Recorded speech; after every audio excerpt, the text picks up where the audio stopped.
What's up, guys? It's your boy Virgo DeRai, and this is another edition of the Competitive Mindset.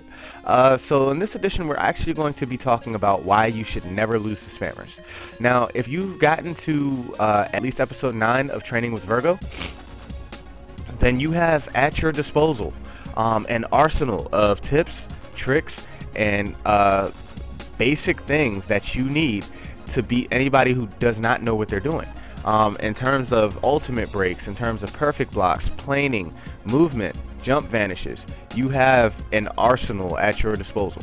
Now, the obvious thing as to why you should be able to beat any spammer, obviously they're doing the same move over and over again. Even without half of the things that I taught you guys, if said spammer is going to keep doing the same move, all you got to do is just move around it. If you can find a way around it, chances are then you're good. So I know a lot of people are going to bring up the big elephant in the room, and a lot of people have actually been asking me, and I'm going to analyze this move later. I kind of wanted to wait on it because I thought they were going to patch it up, but this is Symphonic Destruction. Symphonic Destruction, all you got to do to get around it, there's two things you can do. One, you can block it, because when you block it, the rest of the move does not hit. The other thing you can do is keep planing, especially if you're expecting them to do it. Plane around, and if you don't know what planing is, look at on Training with Virgo. If you don't know what planing is, but planing will let you get away from the move and you'll be able to punish it. Most people just punish Symphonic Destruction. Once the bow begins, they toss in a special beam cannon, and the person is forced to eat a lot of damage. But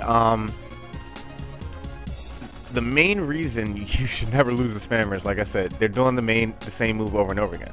Now, the significance of them doing the same move over and over again is that is their panic button. And normally your panic button is your final gambit.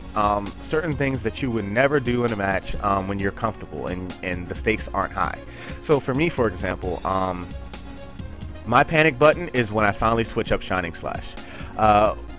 I can, to anybody who knows what Shining Slash is, I did do a move analysis on it, so just check it out. My main thing is doing my change-ups with Shining Slash. When I cancel out of it, doing different things. So literally using the same tactic and branching it off into different things. And we'll talk about tactic branching and different strategies later. There's a difference between your tactics, your game plan, your strategy. And we'll definitely talk about that later in a later episode, probably in a few days. But you want to keep making sure that you're changing up certain things. Now, the thing is, when you do change-ups, you do not want to reveal your entire hand, which is why you go into a battle with several strategies and several tactics in order to complete your game plan. Now, in terms of what I mean by that, have a branching strategy. So let's say you're constantly leading in with, I don't know, power pole combo. Use different setups to get it. So as opposed to, I don't know, dive kicking in and then using power pole combo, maybe you should throw a destructo disc and then power pole combo. Because if you end up showing your entire hand as opposed to all of the tactics that you're going to use, your opponent may be able to actually act accordingly.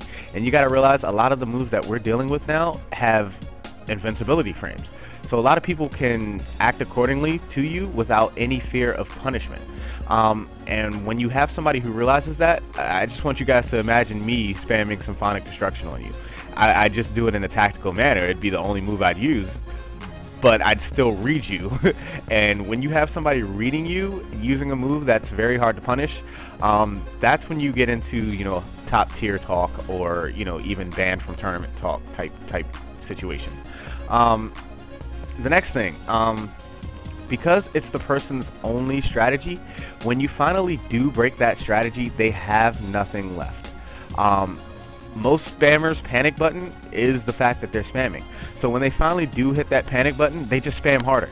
A lot of people will spam something, and then when they see that it didn't work, they'll just keep trying to do it over and over and over again, which makes no sense. Obviously, if something didn't work, you should try something new, correct? But definition of insanity, people don't care about it. But these are the main things that you need to have. Next, we're actually going to talk about my personal mindset when I'm playing a spammer. So let's pretend, you know, before the patch, they're spamming Death Ball. and I know they're going to spam the mess out of Death Ball. Well, the interesting thing is, if they're going to sit there and spam Death Ball, they're going to have to get their energy back one way or another. So they either have Wahaha got you, or they have something to charge up their ki, like such as maximum charge.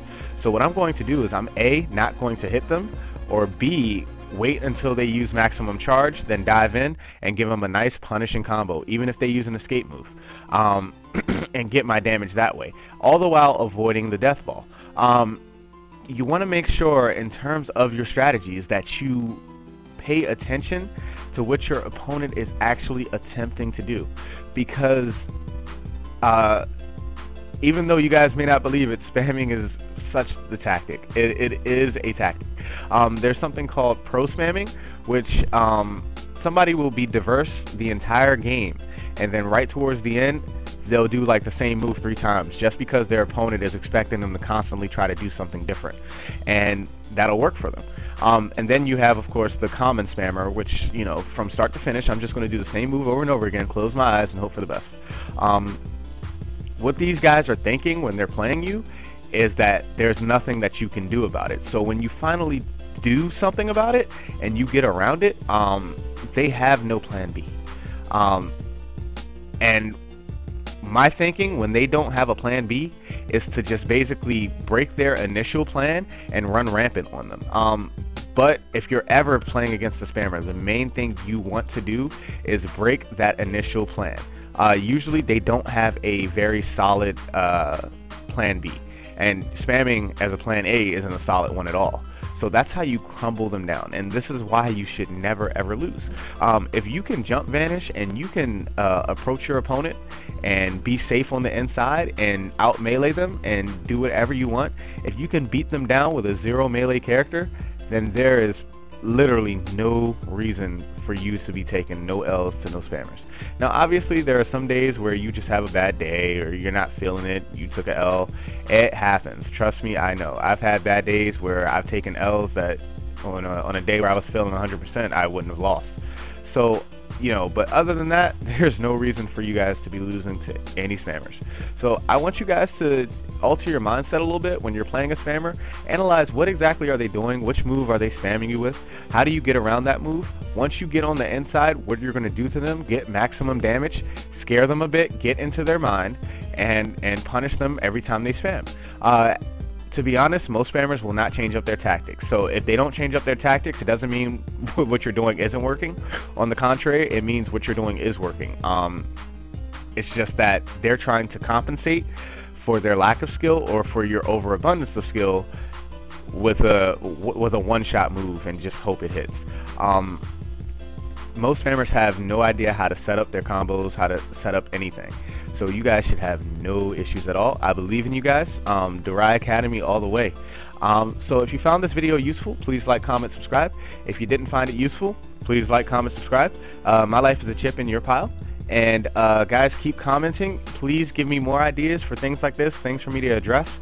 I'm also going to, you know, do a move analysis on Symphonic Destruction later, and as well as Evil Whirlwind. Also, if somebody is spamming Evil Whirlwind on you, I just want to let you guys know that the telling invincibility part of the move just screams perfect block.